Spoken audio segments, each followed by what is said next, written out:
Hello, my name is Sean Stoltz, and today I will be presenting my persuasive technology design project, SocialME, an application designed to reduce a user's time spent on social media. Let's first begin by taking a look at the rationale behind the creation of this application. Since 2017, social media usage globally has almost doubled from 2.86 billion to 4.41 billion currently. Social media usage has increased exponentially, and so have the features designed to keep its users hooked. As a result, we are now starting to see an influx of users reporting social media addiction. One would assume that because of this addiction to social media, that face-to-face relationships would diminish. This, however, is not the case. A study conducted by Hall and Liu found that although mobile and social media use is on the rise, there is no causal evidence that it is displacing face-to-face communication. Instead, what is being replaced are activities that improve well-being, such as exercise, studying, and learning new things. SocialME will help users get back to those activities. This brings us to the goals or objectives of our application. The macro suasion will be to limit social media usage time amongst users. And the application's micro suasions will be to replace social media with productive alternatives through the use of tailored suggestions. Now let's take a look at our user needs analysis. The targeted user will be Gen Z, which means they were born between 1995 and 2012. This audience makes up 24% of the US population and desire more personalized micro experiences. They desire to have social media connectedness. When that connectedness is disrupted, they experience a pressing fear of missing out, which they have termed FOMO. This is the biggest barrier to overcome. Overall, this user group is independent and competitive, factors which were considered when designing the SocialME application.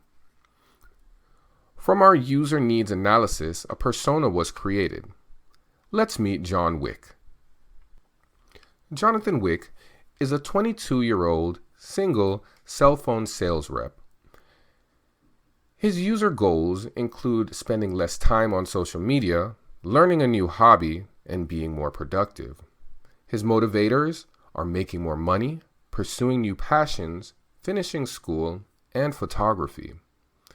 He does realize that his daily use of social media is high, as you can see: Instagram 2 hours, YouTube 30 minutes, TikTok an hour, Facebook 10 minutes, and Twitter 30 minutes, combined to be over 4 hours of social media usage. His pain points are that apps are too complicated to use.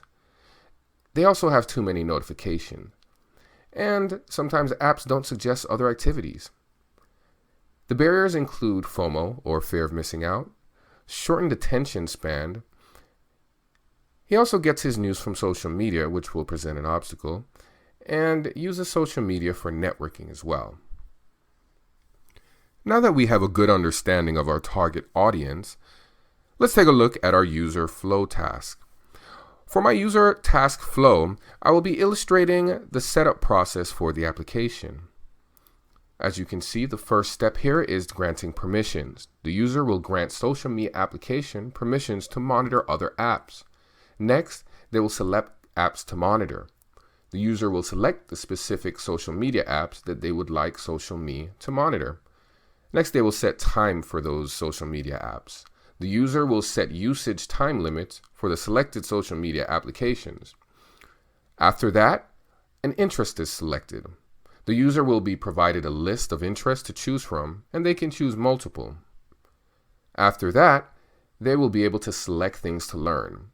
Users will be provided with a list of new things that they would like to learn, and once again, they can choose multiple.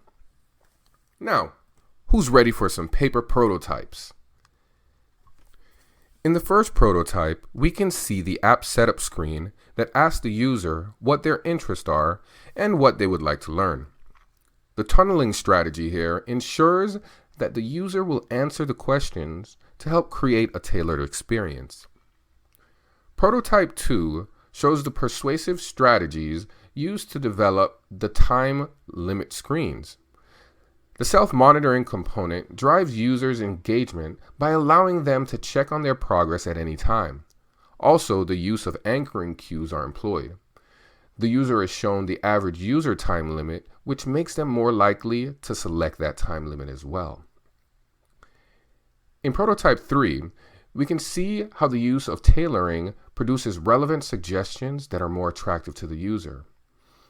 In Prototype 4, we can see the further use of suggestions through push notifications, which also act as triggers. The targeted user has a high level of ability, but by leveraging tailor-made suggestions in the push notifications, there is a much higher level of motivation that will make that trigger more effective.